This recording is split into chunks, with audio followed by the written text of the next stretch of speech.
नमस्कार। 11वीं की फिजिक्स में आप सभी लोगों का स्वागत है। भाई ये जो है आपका सदिश चैप्टर चल रहा है। 11वीं की फिजिक्स में कौन सा चैप्टर चल रहा है? सदिश विश्लेषण तथा प्रक्षेप गति। तो सदिश विश्लेषण में जो है हमने क्या बताया है? हमने सदिश और अदिश राशियां बताया है, स्थित सदिश बताया है, समझ रहे हैं ना। इसमें कोई भी टॉपिक हम छोड़ नहीं रहे हैं। इसलिए छोड़ नहीं रहे हैं कि ये बहुत महत्वपूर्ण सदिश विश्लेषण चैप्टर है।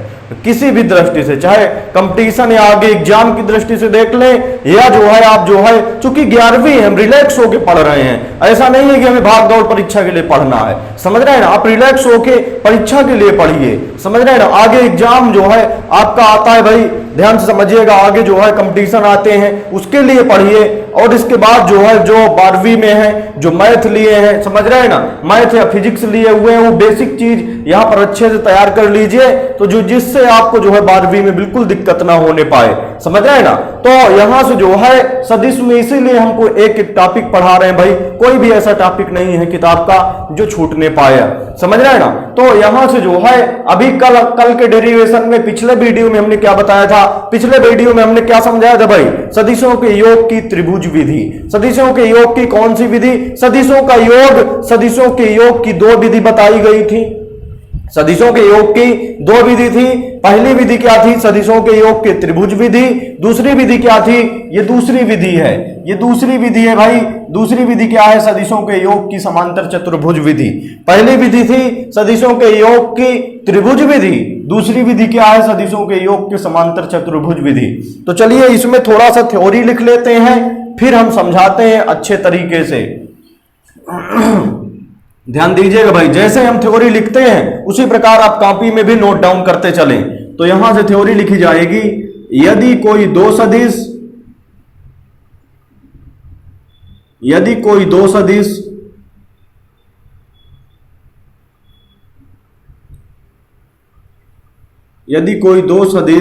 समांतर चतुर्भुज की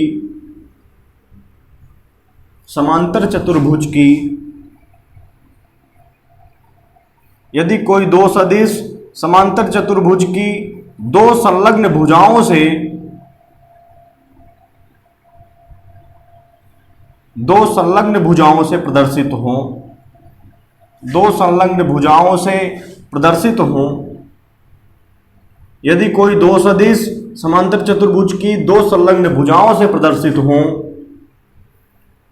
यदि कोई दो सदिश समांतर चतुर्भुज की दो संलग्न भुजाओं से प्रदर्शित हों, तो इन दोनों सदिशों का परिणामी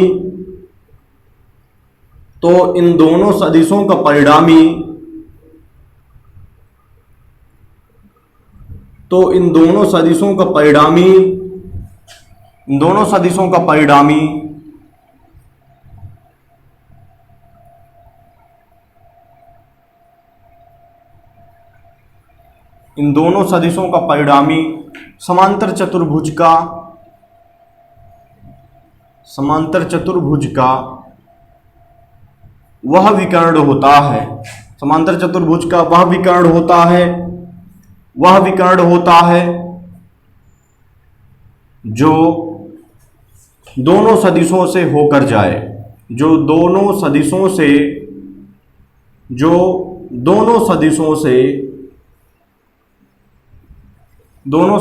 से होकर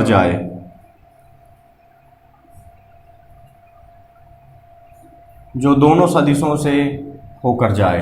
ध्यान से देखिएगा भाई, यदि कोई दो सदिश समांतर चतुर्भुज की दो संलग्न भुजाओं से प्रदर्शित हो, तो इन दोनों सदिशों का परिणामी समांतर चतुर्भुज का वह विकर्ण होता है जो दोनों सदिशों से होकर जाए। समझ रहे हैं ना। चलिए इसका चित्र बनाते हैं। चित्र से बड़े आराम से इस नियम को, इस विधि को हम याद कर सकते हैं। ये विधि आगे चल के यूज होती है, बिल्कुल यूज होती है, समझ रहे हैं ना। काफी सवालों में यूज होती है, फिर आप समझ नहीं पाते हैं। आगे 12वीं में कई जगह पर यूज होती है, फिर आप समझ नहीं पाते कि कहां से फार्मूला आ गया। तो फार्मूला यहां समझ लीजिएगा ढंग से। तो बिल्कुल ध्यान से देखेंगे भाई। एक समांतर चतुर्भुज बनाइए।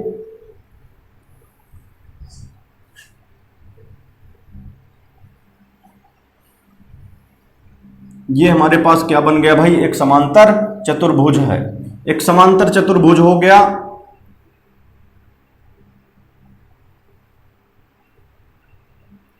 समांतर चतुर्भुज ए बी सी डी है, इसमें कि दो भुजाएं, दो संलग्न भुजाएं। यदि कोई दो सदिश समांतर चतुर्भुज की दो संलग्न भुजाएं, संलग्न भुजा का मतलब संलग्न का होता है जुड़ा हुआ, जुड़ी हुई भुजा। दो जुड़ी हुई भुजा कौन सी होंगी?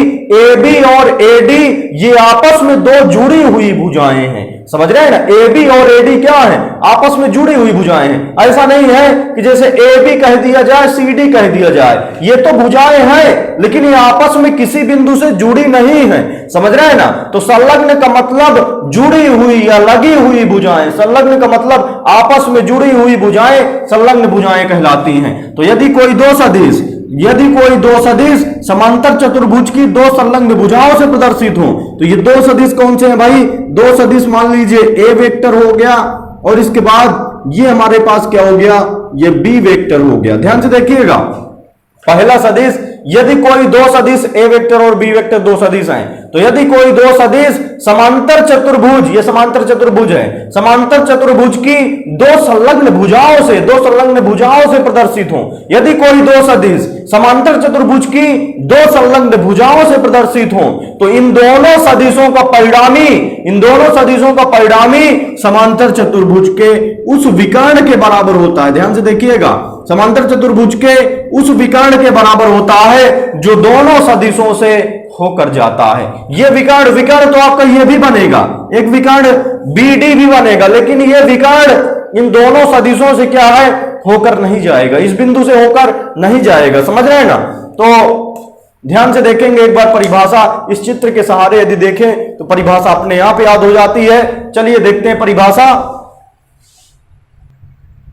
तो देखिए भाई, इसको जो है याद करना बहुत जरूरी है। समझ रहे हैं ना? ये नियम आपको मुंहजबानी याद होना चाहिए सभी को। समझ रहे हैं ना? जब हम 2 बार 3 बार रिपीट करते हैं तो आप साथ में रिपीट कीजिए। बिल्कुल सभी लोग जो 2 बार 3 बार रिपीट करते हैं तो आप साथ में रिपीट कीजिए, आपको फिर बाद में फिजिक्स याद करने की जरूरत नहीं पड़ेगी। हम ऐसे हिसाब से पढ़ाते हैं भाई फिजिक्स। समझ रहे हैं ना? हमारा कर्तव्य भी है और आपकी ड्यूटी भी है। आपकी ड्यूटी ये है कि जिस साथ में जिस प्रकार आप देखते हैं उसी प्रकार आप याद करते जाइए, बाद के लिए कुछ ना रखिए। समझ रहे हैं ना? तो यहां से चलिए देखते हैं, इस चित्र को बस देखना है आपको, चित्र को देखना है और बोलना है सभी को, चित्र को देखकर बोलना है। ये दो सदिश समांतर चतुर्भुज की दो संलग्न भुजाओं से प्रदर्शित हैं। ए वेक्टर और बी वेक्टर क्या है? समांतर चतुर्भुज की दो संलग्न भुजाओं से प्रदर्शित हैं। तो बोलेंगे कैसे? यदि कोई दो सदिश कौन से? ए वेक्टर और बी वेक्टर हैं, तो यदि कोई दो सदिश समांतर चतुर्भुज की दो संलग्न भुजाओं से प्रदर्शित हो, यदि कोई दो सदिश ए वेक्टर और बी वेक्टर हैं, तो यदि कोई दो सदिश समांतर चतुर्भुज की दो संलग्न भुजाओं से प्रदर्शित हो, तो इन दोनों सदिशों का परिणामी समांतर चतुर्भुज के उस विकर्ण द्वारा प्रदर्शित होगा। समांतर चतुर्भुज के उस विकर्ण द्वारा प्रदर्शित होगा, या वह विकर्ण होगा जो दोनों सदिशों से होकर जाता है। बिल्कुल ध्यान दीजिएगा, ये हमारे पास क्या है? ये परिणामी R मिलेगा, R वेक्टर मिलेगा। समझ रहे हैं ना? ध्यान से देखिएगा भाई, ये परिणामी सदिश है, परिणामी सदिश R वेक्टर का, ये परिणामी सदिश R वेक्टर है। इसका जो है परिमाण क्या होगा? परिमाण होगा R होगा, और दिशा मान लीजिए ये जो है यहां से कितना कोण बना रहा है? ये कोण थीटा बना रहा है, तो इसकी दिशा मान लीजिए क्या हो जाएगी भाई?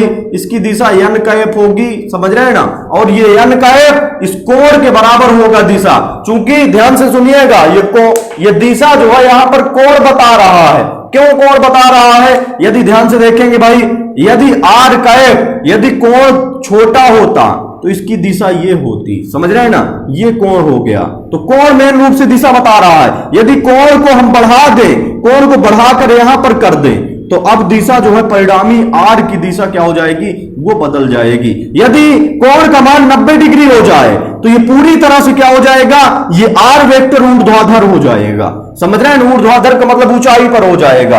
और यदि ये कोण थीटा का मान 180 हो जाए, थीटा बराबर कितना? 180 हो जाए, तो ये R का मान क्या हो जाएगा? विपरीत हो जाएगा। पूरा A वेक्टर की क्या हो जाएगा? A वेक्टर की क्या हो जाएगी? ये A वेक्टर के विपरीत हो जाएगा R। परिणामी का जो है, परिणामी की दिशा A वेक्टर की क्या हो जाएगी? विपरीत हो जाएगी। तो यहां पर दिशा क्या बता रहा है? दिशा थीटा बता रहा है। समझ रहे हैं? यहां पर दिशा क्या बता रहा है? थीटा बता रहा है। तो ये परिणामी सदिश है पूरा। सदिश में दो चीजें होती है, परिमाण प्लस में क्या होती है, दिशा। परिमाण का मतलब संख्यात्मक मान, तो आर वेक्टर का परिमाण आर हो गया संख्यात्मक मान, और आर वेक्टर की दिशा यहां थीटा मान के चलेंगे, थीटा लेके चलेंगे, समझ रहे हैं ना। तो हमें दोनों चीज निकालना है, आर वेक्टर का परिणामी सदिश का परिमाण भी निकालना है और परिणामी सदिश की दिशा भी निकालना है। दिशा का मतलब थीटा निकालना है। तो चलिए देखते हैं, यहां से दिशा निकालना है और परिमाण निकालना है। यह विधि आपको याद होनी चाहिए। हम फिर से एक बार रिपीट कर रहे हैं, हम बता रहे हैं कि आपको याद होनी चाहिए सभी को। किसी से भी मान लीजिए जो है बनना चाहिए। जितना वीडियो हमारे पास, जितने लोग वीडियो देख रहे हैं, जितने लोग जुड़े हुए हैं, पहली बात तो भाई चैनल सब्सक्राइब नहीं किया तो उसको सब्सक्राइब कर लीजिए, इसके बाद देखिए, समझ रहे हैं ना। और यदि वीडियो पसंद आ रहा है तो लाइक भी कर दिया करें। सभी लोग जल्दी भाई लाइक कर दे सभी लोग वीडियो, इसके बाद देखिए। चलिए अब देखते हैं यहां से जो है हमारे पास जो नियम है, एक बार और देख के इसके बाद फिर आगे बढ़ेंगे। तो इस चित्र के माध्यम से देखेंगे सभी लोग। तो चित्र के माध्यम से देखिए, कोई दो सदिश है हमारे पास, ये समांतर चतुर्भुज की दो भुजाओं को प्रदर्शित कर रहे हैं। तो यहां से लिखेंगे क्या, यदि कोई दो सदिश समांतर चतुर्भुज की दो संलग्न भुजाओं से प्रदर्शित हो, समझ रहे हैं ना। ये जो है ए बी भुजा जो है ए वेक्टर ए बी भुजा से प्रदर्शित हो रहा है, बी वेक्टर ए डी भुजा से प्रदर्शित हो रहा है। तो यदि कोई दो सदिश समांतर चतुर्भुज की दो संलग्न भुजाओं से प्रदर्शित हो तो इन दोनों सदिशों का परिणामी, बिल्कुल ध्यान समझ लीजिएगा, यदि कोई दो सदिश समांतर चतुर्भुज की दो संलग्न भुजाओं से प्रदर्शित हो तो इन दोनों सदिशों का परिणामी समांतर चतुर्भुज का वह विकर्ण होगा जो दोनों सदिशों से होकर जाए। समझ रहे हैं ना। परिभाषा बड़ी आराम से इस चित्र के माध्यम से, यदि आपको चित्र याद हो गया, समझ रहे हैं ना, तो परिभाषा बड़े आराम से बन जाएगी। एक बार परिभाषा और देखेंगे, यदि कोई दो सदिश समांतर चतुर्भुज की दो संलग्न भुजाओं से प्रदर्शित हो, यदि कोई दो सदिश समांतर चतुर्भुज की दो संलग्न भुजाओं से प्रदर्शित हो तो इन दोनों सदिशों का परिणामी आर वेक्टर समांतर चतुर्भुज का वह विकर्ण होगा जो दोनों सदिशों से होकर जाता है। समझ रहे हैं ना। परिभाषा, हमें उम्मीद है परिभाषा आपको बन गई होगी। यदि किसी को परिभाषा कम समझ में आ रही तो नीचे कमेंट में लिखेंगे कि कम समझ में आई है और किस बिंदु पर कम समझ में आई है। चलिए अब चलते हैं, परिणामी आर वेक्टर का परिमाण निकालना है। परिणामी आर वेक्टर का परिमाण क्या कहलाएगा, परिमाण आर कहलाएगा। आर की वैल्यू निकालना है, परिमाण लेके चलना है। तो यहां से मानेंगे क्या,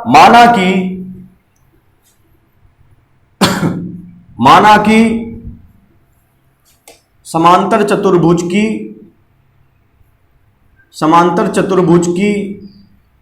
दो संलग्न भुजाएं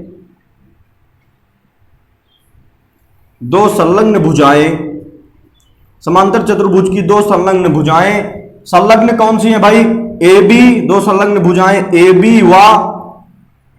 बी व डीसी है, ए बी व डीसी नहीं सॉरी, ए बी व एडी है, ए बी व एडी है,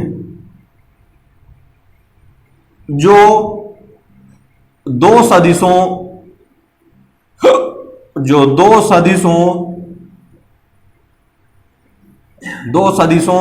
ए वेक्टर तथा बी वेक्टर को प्रदर्शित करती हैं, ए वेक्टर तथा बी वेक्टर को प्रदर्शित करती हैं। इसी चित्र के सहारे हम थ्योरी लिख रहे हैं, कोई अलग से थोड़ी लिख रहे हैं। माना कि दो समांतर चतुर्भुज की दो संलग्न भुजाएं, इस समांतर चतुर्भुज की दो संलग्न भुजाएं कौन सी, ए बी व एडी हैं, दो संलग्न भुजाएं ए बी व एडी हैं जो दो सदिशों ए वेक्टर बी वेक्टर को प्रदर्शित करती हैं। समझ रहे हैं। माना कि समांतर चतुर्भुज की दो संलग्न भुजाएं ए बी व एडी हैं जो दो सदिशों ए वेक्टर तथा बी वेक्टर को प्रदर्शित करती हैं, ए वेक्टर तथा बी वेक्टर को प्रदर्शित करती हैं। बिल्कुल समझ में आ गया भाई। तथा इन दोनों सदिशों का परिणामी, इन दोनों सदिशों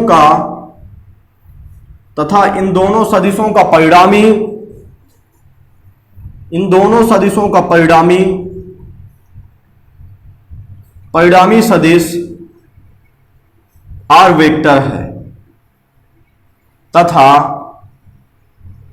तथा हमें आर वेक्टर का परिमाण का मतलब संख्यात्मक मान से होता है, आर वेक्टर का परिमाण आर ज्ञात करना है। जैसे ध्यान से देखें भाई, ए वेक्टर सदिश है, इसको जो है कैसे, सदिश में दो चीजें होती, परिमाण प्लस दिशा होती है। तो ए वेक्टर का परिमाण ए और दिशा एकांक सदिश n कैप व्यक्त करता है। बी वेक्टर का क्या हो जाएगा भाई, बी वेक्टर का परिमाण बी और दिशा क्या हो जाएगी, n कैप होगी, या कुछ भी दिशा हो सकती, कोई भी दिशा हो सकती है, n कैप या x कैप या i कैप, कुछ भी हो सकता है। यहां i कैप भी हो सकता है या j कैप। मतलब कहने का मतलब क्या है, ये जो कैप है ये एकांक सदिश होते हैं और केवल क्या बताते हैं, दिशा बताते हैं। तो यहां से हमें निकालना क्या है, हमें r वेक्टर का परिमाण r का मान निकालना है। तो चलिए इतनी थ्योरी लिख पाएंगे ना सभी लोग। चलिए एक बार थ्योरी हम पुनः बता के इसके बाद डेरिवेशन शुरू करेंगे, समझ रहे हैं ना। डेरिवेशन में निकालना क्या है, r की वैल्यू निकालना है, परिमाण r का मान निकालना है। तो चलिए देखते हैं यहां से परिमाण r का मान निकालना है, इसके पहले थ्योरी देख लेते हैं। थ्योरी हमें लिखना क्या है, इस विधि को, इस नियम को इन्वर्टेड कामा में, इतना मेन नियम है ये जो हमने बताया, ये क्या है आपका, इतने 3 लाइन ये मेन नियम है, समझ रहे हैं ना। तो इसको लिखेंगे कैसे, यदि कोई दो सदिश दिख रहे हैं, ए वेक्टर और बी वेक्टर दिख रहे हैं, यदि कोई दो सदिश समांतर चतुर्भुज की दो संलग्न भुजाओं से प्रदर्शित हो, यदि कोई दो सदिश समांतर चतुर्भुज की दो संलग्न भुजाओं से प्रदर्शित हो, तो इन दोनों सदिशों का परिणामी समांतर चतुर्भुज का वह विकर्ण होगा जो दोनों सदिशों से होकर जाता है, जो दोनों सदिशों से होकर जाता है। अब इसके बाद देखिए, इसमें माना गया था, माना कि समांतर चतुर्भुज की दो संलग्न भुजाएं ए बी व ए डी हैं। ये समांतर चतुर्भुज की दो भुजाएं हैं, माना समांतर चतुर्भुज की दो संलग्न भुजाएं ए बी व ए डी हैं, जो दो सदिशों ए वेक्टर व बी वेक्टर को प्रदर्शित करती हैं, समझ रहे हैं ना। तथा इन दोनों सदिशों का परिणामी सदिश आर वेक्टर है, इन दोनों सदिशों का परिणामी सदिश क्या है, आर वेक्टर है। तथा हमें आर वेक्टर का क्या निकालना है, परिमाण आर ज्ञात करना है, आर वेक्टर का परिमाण आर ज्ञात करना है। तो चलिए देखते हैं, अब इसका जो है देखेंगे कि कैसे बनेगा। तो देखिए भाई यहां से जो है, चलिए अब देखते हैं यहां से जो लिखना है हमें उस पर ध्यान देंगे, जो डेरिवेशन करना है। डेरिवेशन सभी लोग ध्यान से देखेंगे थोड़ा सा।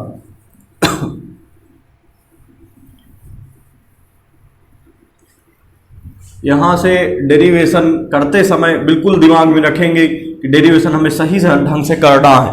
देखिए यहां से जो है ये आपका जो है क्या हो जाएगा, ये कोण यहां से भाई थीटा होगा, ये पूरा कोण आपका थीटा यहां से मान लीजिए, समझ रहे हैं ना। ये ए वेक्टर और बी वेक्टर के बीच कोण कितना बन रहा है, थीटा। और ये जो परिणामी है, परिणामी ए वेक्टर के साथ कोण कितना बना रहा है, अल्फा कोण बना रहा है। इसमें थोड़ा सा रचना करना पड़ेगा हमें, समझ रहे हैं ना। रचना क्या है, इस जो है ए बी रेखा को आगे बढ़ाएंगे, परिणामी निकालने के लिए ए बी रेखा को क्या करेंगे, आगे बढ़ा दिया, और सी से, बिंदु सी से इस रेखा पर क्या करेंगे, लंब डाल देंगे, समझ रहे हैं ना। इस रेखा पर क्या करेंगे, लंब डाल देंगे। तो देखिए दो समांतर भुजाएं हैं, ये एक समांतर भुजा हो गई, ये एक समांतर भुजा हो गई। ध्यान से देखिएगा भाई, ये एक समांतर भुजा हो गई, ये एक समांतर भुजा हो गई, ये और ये। तो ये और ये हमारे पास क्या है, ये दोनों भाई संगत कोण हैं, समझ रहे हैं ना। ये दोनों क्या है, संगत कोण है। तो कहने का मतलब ये थीटा है तो ये भी क्या होगा, इतना थीटा होगा। संगत कोण आपस में क्या होते हैं भाई, बराबर होते हैं, ये कह सकते हैं। ध्यान से देखिएगा, दो समांतर रेखाओं को ये हमारे पास क्रॉस कर रहा है, तो ये कोण और ये कोण आपस में क्या होंगे, संगत कोण होंगे। ये क्या होंगे भाई, बराबर होंगे। तो यहां से क्या हो गया, यदि ये थीटा है तो ये भी क्या हो जाएगा, थीटा हो जाएगा। तो यहां से ये कोण कितना बन गया आपका, थीटा हो गया। अब ध्यान से देखिएगा, इस बिंदु को ए बी सी डी हो गया, इस बिंदु को हम ई मान के चल सकते हैं, इस बिंदु को क्या मान के चल सकते हैं, ई मान के चल सकते हैं। तो ये हमारे पास इतना हो गया।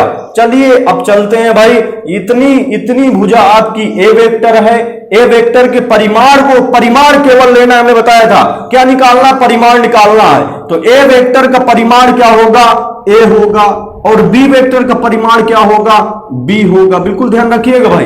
चलिए अब चलते हैं यहां से। तो इस त्रिभुज को ले लीजिए, समझ रहे हैं ना। त्रिभुज कौन सा, त्रिभुज ए ई सी दिख रहा है, एक त्रिभुज क्या दिख रहा है, ए ई सी दिख रहा है। तो त्रिभुज ए ई सी में, त्रिभुज ए ई सी में पाइथागोरस प्रमेय से, त्रिभुज ए ई सी में पाइथागोरस प्रमेय से,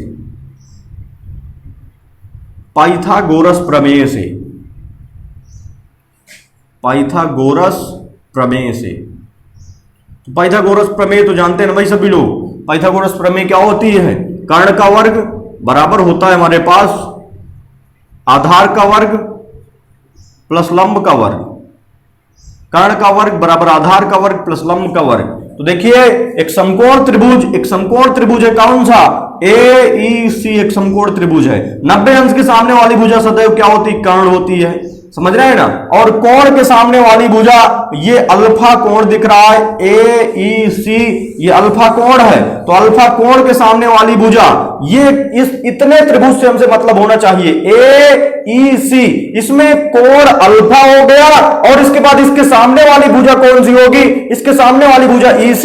तो कोण के सामने वाली भुजा सदैव लंब होती है, बाकी जो बची भुजा वो क्या होती है? सदैव आधार होती है। तो चलिए देखिए यहां से कर्ण का वर्ग, कर्ण का मतलब क्या है? कर्ण का मतलब है हमारे पास AC दिख रहा है। समझ रहे हैं ना? कर्ण का मतलब AC और इसका मान एक्चुअली में वैसे R दिखेंगे। समझ रहे हैं ना? तो यहां से कर्ण का वर्ग का मतलब कर्ण कितना है? AC है। तो कर्ण AC है तो AC का वर्ग हो गया बराबर आधार कितना है? देखिए भाई आधार AEC देख रहे हैं। तो कर्ण हो गया AC, आधार कितना हो गया? AE हो गया। तो AE का वर्ग हो जाएगा, आधार AE है तो AE का वर्ग प्लस लंब। तो कोण के सामने वाली भुजा लंब, तो लंब कितना हो गया? EC लंब है। तो यहां से क्या हो जाएगा? EC का वर्ग। अब ध्यान से देखिएगा भाई AE ये जो है इतनी भुजा क्या है हमारी? AE है। ये दो भुजाओं से मिलकर बनी है। AB प्लस BE बराबर क्या हो जाएगा? AE। कुल कितनी लंबाई हो जाएगी? AB और प्लस BE बराबर कुल कितनी हो जाएगी? AE। तो AE के स्थान पर क्या लिख सकते हैं? AB plus BE। तो यहां से लिखेंगे चूंकि AE बराबर हो जाएगा AB और प्लस में क्या हो जाएगा? BE। अब AE का मान यहां पर रख दो तो AC का वर्ग बराबर हो जाएगा हमारे पास AE की वैल्यू कितनी है भाई? यहां पर रखिए AB और प्लस कितना है? BE। और ये तो AE की वैल्यू हो गई, वर्ग लगा था तो क्या लगा देंगे? वर्ग। प्लस में क्या हो जाएगा? EC का वर्ग हो गया। अब इसके बाद आगे ध्यान से देखेंगे तब हमारे पास समझ में आएगा ठीक से। ध्यान से देखिएगा भाई यहां से AC का वर्ग बराबर हो जाएगा होल स्क्वायर खोल दीजिए, पहले पद का वर्ग प्लस दूसरे पद का वर्ग प्लस 2 गुणे पहला पद इंटू दूसरा पद होता है। यदि इसको A प्लस बी मानते तो A square plus B square plus 2AB होता है, A प्लस बी का होल स्क्वायर। तो यहां से AB का वर्ग पहले पद का वर्ग प्लस दूसरे पद का वर्ग BE का वर्ग, समझ रहे हैं ना? और प्लस 2 गुणे पहला पद का मतलब AB और इंटू में क्या हो जाएगा? दूसरा पद का मतलब BE। और इसके बाद क्या रखा है आपका? इसके बाद रखा है प्लस में EC का होल स्क्वायर रखा है। अब ध्यान से देखिएगा भाई, यहां से ध्यान से देखेंगे तब हमारे पास समझ में आ जाएगा। अब देखिए BE और EC जो है साथ में रख लीजिए, तो AB का वर्ग प्लस में हो जाएगा BE का वर्ग और प्लस EC का वर्ग। इसको पहले रख लें, ध्यान से देखें सभी लोग। AB का वर्ग प्लस भी क्या हो गया? BE का वर्ग, EC का वर्ग पहले रख लिए तो EC का वर्ग हो गया, प्लस में बचा क्या है? प्लस 2AB इंटू में क्या बचा? AB इंटू BE बचा। अब देखिए यहां से इतना हो गया। अब यहां से ये AC स्क्वायर हो गया। अब एक त्रिभुज हमारे पास यहां से जो है एक त्रिभुज, इसको फर्स्ट इक्वेशन मान के चलिए, समझ रहे हैं ना? इसको फर्स्ट इक्वेशन मान के चलिए। एक त्रिभुज लीजिए, कौन सा? त्रिभुज BEC। त्रिभुज BEC लीजिए, तो त्रिभुज BEC में पाइथागोरस प्रमेय लगा दीजिए। पाइथागोरस प्रमेय से चूंकि समकोण त्रिभुज है ना, तो समकोण में ही पाइथागोरस लगती है। ध्यान से देखिएगा भाई, ऐसा नहीं है कि आप कोई भी त्रिभुज में लगा दे पाइथागोरस प्रमेय। तो त्रिभुज BEC एक त्रिभुज दिख रहा है, इसमें जो है कोण 90 अंश के सामने वाली भुजा कर्ण, ये कर्ण हो जाएगी। कोण थीटा के सामने वाली भुजा लंब, बाकी जो बची भुजा क्या है? आधार है। तो ये कर्ण हो गई, ये लंब हो गई, ये क्या हो गई? आधार हो गई। तो क्या होता है भाई? कर्ण का वर्ग का मतलब BC का स्क्वायर, समझ रहे हैं ना? कर्ण का वर्ग का मतलब BC स्क्वायर बराबर आधार का वर्ग। आधार कितना है? आधार BE है, तो BE का वर्ग, आधार का वर्ग प्लस में क्या हो जाएगा? लंब का वर्ग प्लस लंब का वर्ग। लंब कितना है? EC है, तो EC का वर्ग हो जाएगा। अब इसके बाद यहां से हमारे पास इतना हो गया, तो देखिए बीई का वर्ग ये दिख रहा है प्लस ईसी का वर्ग, बीई का वर्ग प्लस ईसी का वर्ग के स्थान पर, इसके स्थान पर टोटल इसके स्थान पर क्या रख सकते हैं, बीसी का वर्ग रख सकते हैं, क्योंकि इसके बराबर बीई वर्ग प्लस ईसी वर्ग बराबर क्या है, बराबर बीसी वर्ग है। तो BE square plus EC square बराबर क्या रख सकते हैं, इतने के स्थान पर हम रख सकते हैं बीसी का वर्ग रख सकते हैं। तो ये हमारे पास क्या हो गया, इतना हो गया। चलिए अब आगे चलते हैं। इसी में भाई एक फार्मूला लगा दीजिए कास थीटा का। कास थीटा बराबर होता है आधार बटे कर्ण। तो आधार कितना है, आधार हमने बताया था 90 अंश के सामने वाली भुजा कर्ण होती है, कोण के सामने वाली भुजा लंब होती है, बाकी जो बची भुजा वो क्या होती है, आधार होती है। तो कास थीटा बराबर आधार बटे कर्ण होता है। आधार की वैल्यू कितनी है, कास थीटा बराबर आधार बटे कर्ण, चलिए लिखे दे रहे हैं, आधार बटे कर्ण होता है। तो ध्यान से देखिएगा, तो यहां से हमारे पास बनेगा क्या, cos theta is equal to हो जाएगा कास थीटा बराबर आधार की वैल्यू कितनी है, आधार बराबर बीई, और बटे में कर्ण की वैल्यू कितनी है, कर्ण की वैल्यू कितनी है भाई, आधार बटे कर्ण की वैल्यू है आपका बीसी, तो बीसी रख लीजिए, तिर्यक गुणा करा दीजिए। तो तिर्यक जब गुणा कराएंगे तो ये बटे में 1 कह सकते हैं जब कुछ नहीं है, तो बीई का 1 के साथ गुणा तो बीई हुआ, और बराबर यहां से कास थीटा का बीसी के साथ, तो बीसी कास थीटा हुआ, बीसी कास थीटा हुआ। चलिए अब चलते हैं, अब रख दीजिए भाई सारा कुछ डाटा समीकरण 1 में रख दीजिए। तो समीकरण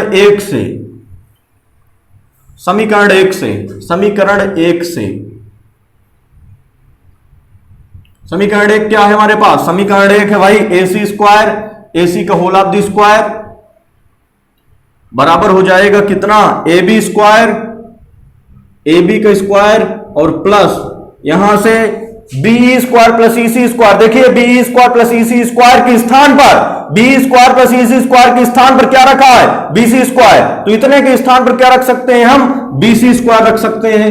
तो बीसी स्क्वायर रख लिया, बीसी स्क्वायर और प्लस में हो जाएगा, इसका काम खत्म हो गया, प्लस 2ab इंटू बीई, तो 2ab उसी प्रकार, 2 इंटू ab उसी प्रकार, और इंटू में ध्यान दीजिएगा भाई 2ab बीई का मान कितना निकला है, बीसी कास थीटा, तो बीई का मान कितना हो जाएगा भाई, बीसी कास थीटा हो गया, बीसी कास थीटा। अब इसमें वैल्यू रखना है भाई, समझ रहे हैं ना। तो AC की वैल्यू R वेक्टर का परिमाण क्या कहलाएगा, R कहलाएगा।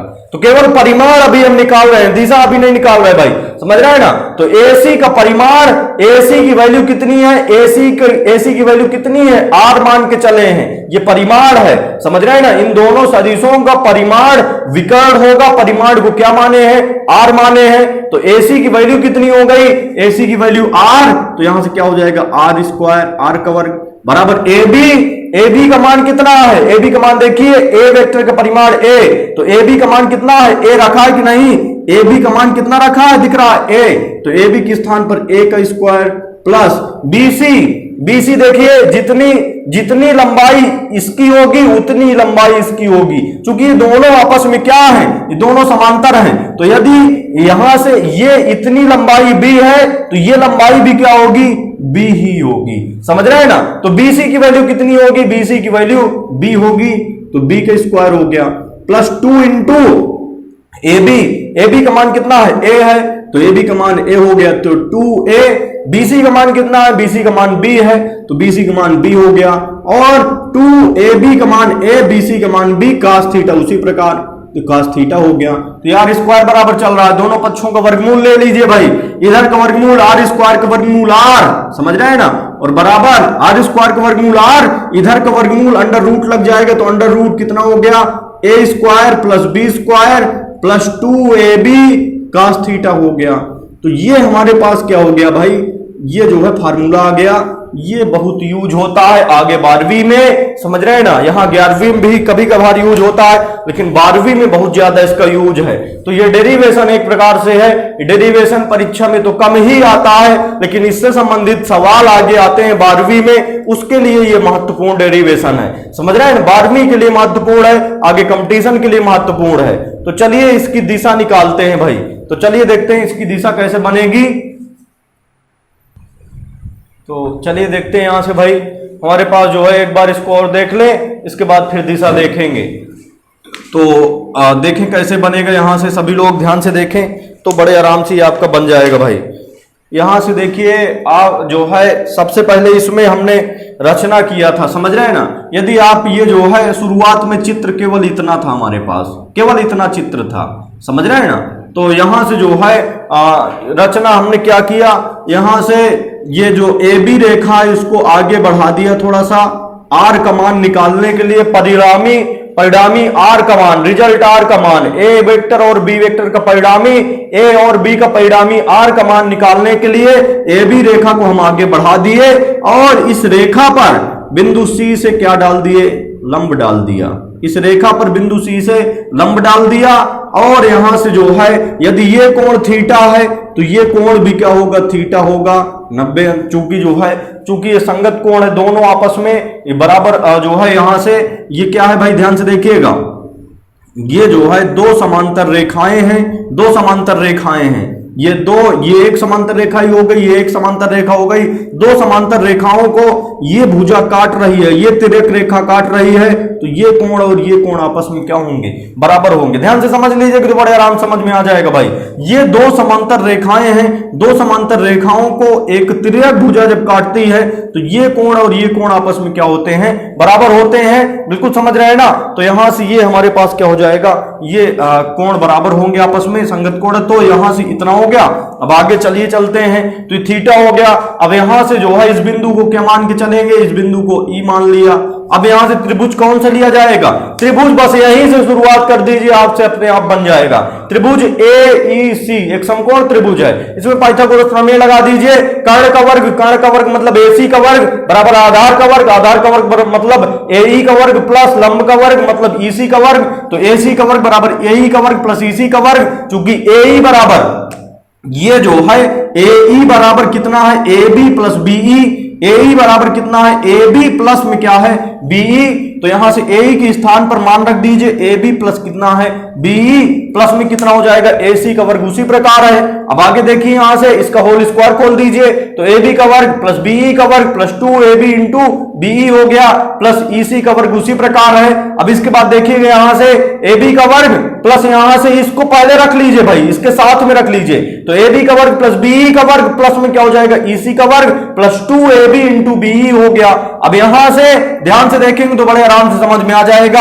अब त्रिभुज बीईसी दिख रहा है, त्रिभुज बीईसी ये एक समकोण त्रिभुज है, ये 90 अंश दिख रहा है यहां पर, समझ रहे हैं ना, समकोण त्रिभुज है। तो समकोण त्रिभुज में पाइथागोरस प्रमेय लगा दीजिए। कर्ण का वर्ग बराबर आधार का वर्ग प्लस में क्या हो जाएगा, लंब का वर्ग। तो कर्ण का वर्ग बीसी है, तो बीसी का वर्ग बराबर क्या हो जाएगा, आधार का वर्ग बीई का वर्ग प्लस में क्या हो जाएगा, ईसी का वर्ग। अब यहां से जो है इतना हो गया, तो बीई का वर्ग प्लस ईसी का वर्ग, इसके स्थान पर हम क्या रख क्या सकते हैं, बीसी का वर्ग रख सकते हैं, समझ रहे हैं ना। इतने के स्थान पर बीसी का वर्ग रख सकते हैं। अब देखिए यहां से cos थीटा और इसी त्रिभुज में cos थीटा और लगा दीजिए।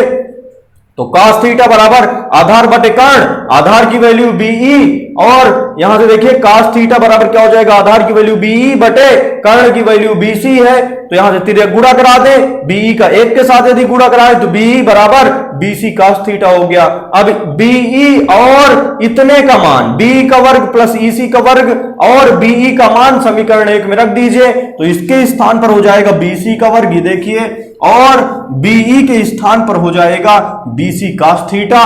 मान रखना केवल एसी का मान आर है, तो आर रख दिया। यहां से ए बी का मान देखिएगा, ए बी का मान कितना है, ए बी का मान ए है, समझ रहे हैं ना, ए बी का मान कितना है, ए है, तो ए रख दिया। बीसी का मान हमने बताया था जो ये लंबाई होगी, जो ये लंबाई होगी वही लंबाई ये होगी, तो बी हो गया, बीसी का मान कितना हो गया, बी हो गया, 2ab हो गया, cos थीटा हो गया। तो ये हो गया। चलिए अब दिशा लेके चलते हैं भाई। दिशा हमें थीटा का मान निकालना है, तो थीटा का मान निकालना है तो tan थीटा का फार्मूला लगा देंगे भाई, समझ रहे हैं ना। तो यहां से बनेगा हमारे पास त्रिभुज बीईसी। ध्यान से देखिए भाई, परिणामी आर की दिशा, परिणामी आर की दिशा, परिणामी आर की दिशा, दिशा का मतलब कोण थीटा, समझ रहे हैं, हमने पहले ही बताया था। दिशा का मतलब क्या है, कोण थीटा। परिणामी आर की दिशा ज्ञात करने के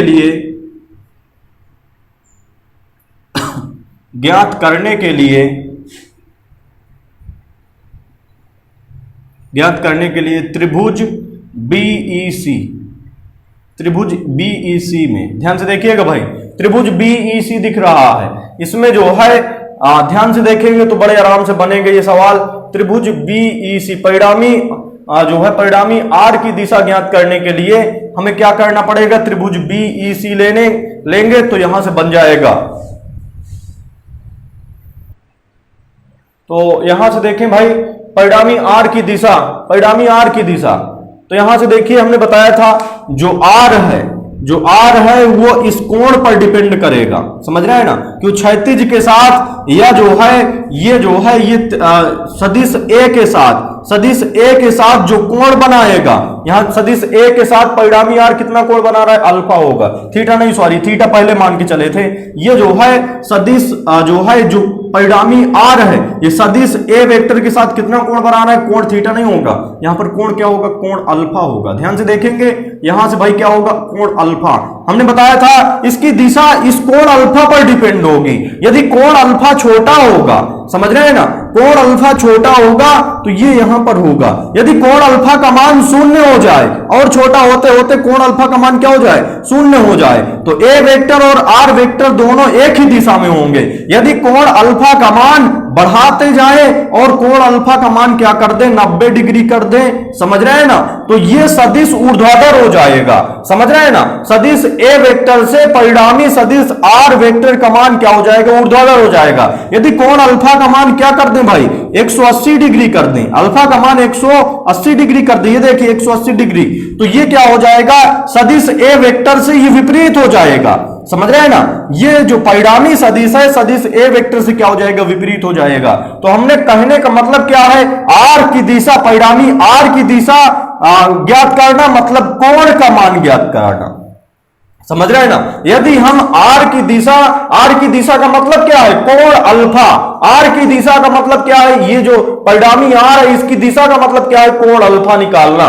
तो जब कोण अल्फा निकालेंगे, ध्यान से समझिएगा, कोण अल्फा निकालेंगे जब, तो कोण अल्फा निकालने के लिए कौन सा त्रिभुज लेना पड़ेगा, त्रिभुज एईसी, ये त्रिभुज लेना पड़ेगा। तो त्रिभुज बीईसी नहीं लेंगे, सॉरी, तो त्रिभुज एईसी लेना पड़ेगा। त्रिभुज एईसी में, तो एईसी में दिख रहा है ना एक समकोण त्रिभुज एईसी, ये पूरा त्रिभुज में tan अल्फा लगा दीजिए। तो tan अल्फा लगाइए भाई उस पूरे त्रिभुज में, tan अल्फा बराबर हो जाएगा लंब बटे आधार होता है, tan अल्फा बराबर लंब बटे आधार।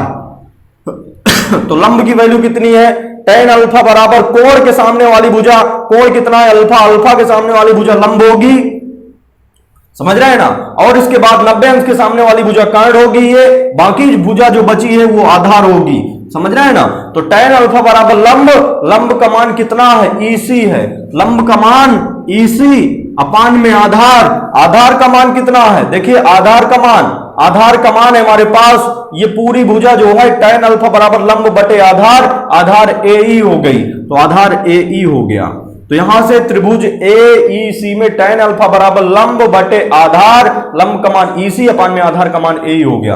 अब देखिए यहां से ईसी अपान, यहां से एई की वैल्यू कितनी होगी, एई अभी हमने बताया था कुछ देर पहले, ए बी प्लस बीई बराबर क्या हो जाएगा, एई हो जाएगा। तो एई के स्थान पर ए बी प्लस बीई कह सकते हैं। तो अब चलिए ध्यान से देखेंगे भाई, ए बी की वैल्यू तो पता है हमें, ए बी की वैल्यू पता है ना, यहां से यहां तक की जो है लंबाई कितनी है, ए है, यहां से यहां तक की लंबाई कितनी है, ए है। तो बीई और बीसी का मान और निकाल लेते हैं। तो बीई और बीसी, तो बीई और जो है ईसी, तो बीई और ईसी का मान निकालना है। तो यहां से जो है त्रिभुज कौन सा लिया जाएगा, त्रिभुज बीईसी में, त्रिभुज बीईसी में एक बार cos थीटा लगाइए, एक बार sin थीटा लगाइए। तो sin theta is equal to, sin theta बराबर लंब बटे कर्ण होता है, तो लंब बटे क्या हो गया, कर्ण हो गया। ध्यान से देखेंगे तो बड़े आराम समझ में आएगा। sin theta is equal to हो जाएगा लंब त्रिभुज बीईसी में, त्रिभुज बीईसी में लंब कितना है, लंब ईसी हो गया, तो लंब EC हो गया बटे कर्ण यहां से BEC देख रहे हैं, 90 अंश के सामने वाली भुजा कर्ण होती है सदैव, और कोण के सामने वाली भुजा लंब, बाकी जो बची भुजा वो क्या होती है, आधार होती है। तो यहां से साइन थीटा बराबर लंब का मान हो गया EC बटे कर्ण का मान कितना हो गया, कर्ण का मान हो गया BC, तो कर्ण का मान BC तिर्यक गुणा करा दीजिए, तो इसके बटे में 1 कह सकते हैं, तो EC का 1 के साथ गुणा तो EC हुआ बराबर BC का साइन थीटा के साथ गुणा तो BC साइन थीटा हुआ। EC की वैल्यू निकल आई भाई।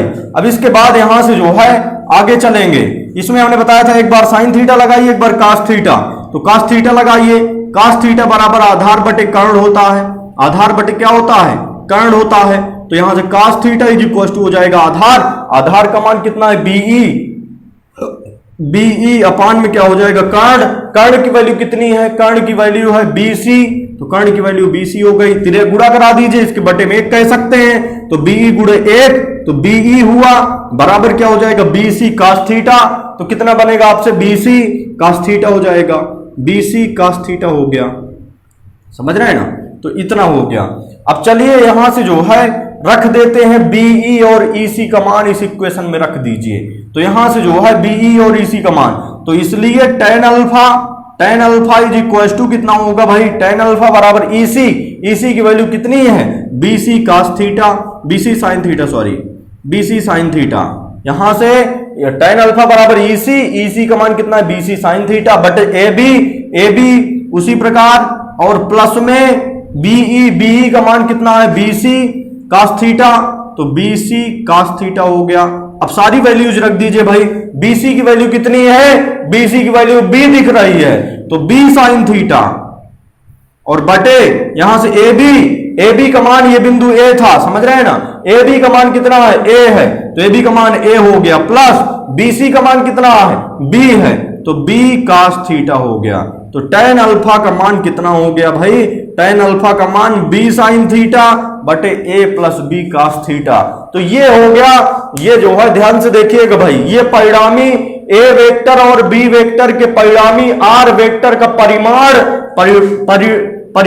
R हुआ, और दिशा अल्फा बराबर tan अल्फा बराबर B sine theta upon A plus B cos theta हुआ। यहां यदि अल्फा का मान, कुछ लोग कंफ्यूज में होंगे कि अल्फा का मान हमें निकालना था, दिशा का मतलब हमने बताया था कोण अल्फा ही दिशा कहलाएगी, तो अल्फा की वैल्यू नहीं निकली है, तो अल्फा की वैल्यू निकल आई है। यदि tan को उधर ले जाओ, ये आगे 12वीं में पढ़ाया जाएगा, इनवर्स प्रतिलोम फलन, प्रतिलोम त्रिकोणमिति फलन आगे 12वीं में आएगा, समझ रहे हैं ना। यहां से जब tan उधर जाएगा तो किस में हो जाएगा, इनवर्स के रूप में। जैसे कैसे होगा, जैसे हमारे पास रखा है y बराबर साइन थीटा रखा है, समझ रहे हैं ना, ध्यान से देखिएगा, y बराबर क्या रखा है साइन थीटा। ये साइन को हम अभी एक्चुअली में होता नहीं है, गुणे में नहीं होता, ये साथ में होता है, लेकिन मान के यदि चले, समझ रहे हैं ना, दिमाग में रख के चले, साइन गुणे क्या है, मान लीजिए थीटा है, साइन को इधर ले आइए, समझ रहे हैं, केवल गुणे में इधर आए किस में हो जाएगा, भाग में, तो y अपान साइन हो गया। अब कुछ नहीं है तो घात 1 मान के चलते हैं, बराबर इधर केवल कितना बचा, थीटा बचा। अब यहां से साइन की घात 1 को ऊपर ले जाइए तो साइन की घात -1 बचेगा, तो साइन इनवर्स y बराबर थीटा हो गया।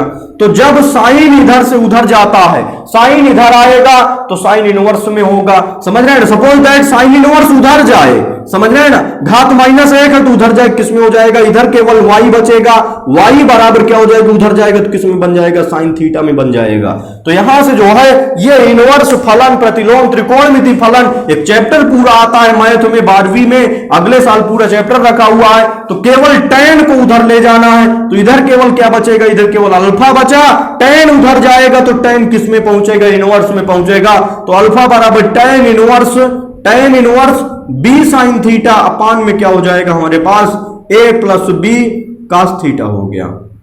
ये हमारे पास क्या हो जाएगा, ये दिशा हो गई, ये परिमाण हो गया, परिमाण और दिशा मिला के क्या हो जाएगा, आपका पूरा परिणामी सदिश हो जाएगा। परिमाण का मतलब संख्यात्मक मान, और दिशा मिला के पूरा एक परिणामी ए वेक्टर और बी वेक्टर का परिणामी सदिश हो जाएगा। समझ रहे हैं ना? तो ये जो है आपका नियम होता है। एक बार नियम हम शुरू से जो 3 लाइन की थ्योरी थी उसको दोहरा देते हैं। यदि कोई दो सदिश समांतर चतुर्भुज की दो संलग्न भुजाओं से प्रदर्शित हो, यदि कोई दो सदिश समांतर चतुर्भुज की दो संलग्न भुजाओं से प्रदर्शित हो, तो इन दोनों सदिशों का परिणामी समांतर चतुर्भुज का वह विकर्ण होगा।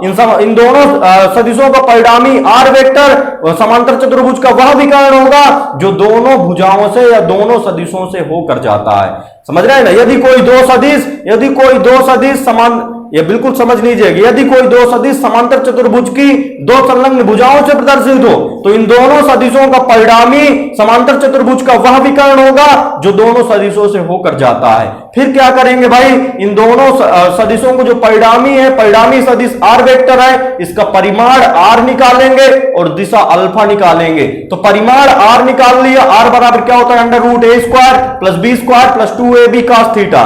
थीटा जो है दोनों सदिशों के बीच का कोण होता है।